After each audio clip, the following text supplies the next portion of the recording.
Meantime, a Bermudian cannabis researcher is lobbying the government to allow him to test a controversial cannabis oil on rodents with the aim of making it available for human patients suffering from cancer.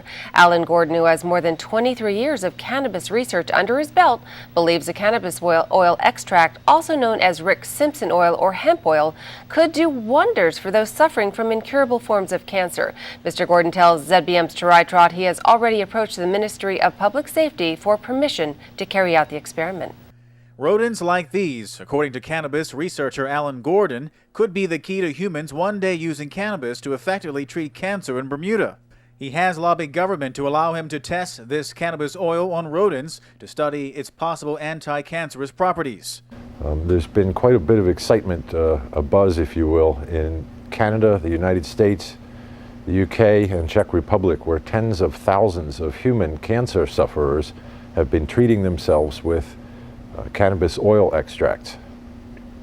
Cannabis contains two anti-tumor components, THC and cannabidiol, or CBD, both of which have been shown to shrink tumors. The success stories do not yet rise to a degree of medical proof, and that's why I'm interested in doing the rodent experiment here in Bermuda.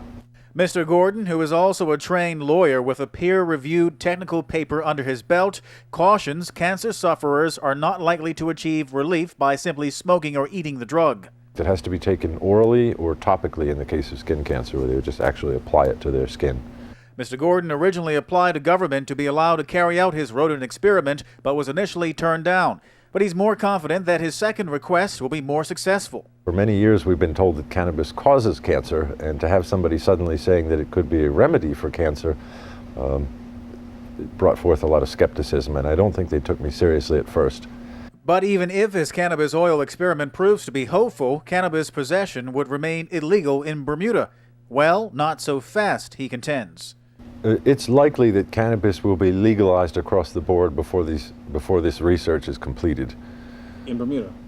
Everywhere. In the United States, cannabis prohibition is crumbling. We see 2 states that have outright legalized it. 20 states and Washington, D.C. have legalized it for medicine. I can't imagine Bermuda keeping it illegal if it becomes legal in Canada, the United States, and the United Kingdom. Cannabis activist Michael Brayman also supports medical marijuana.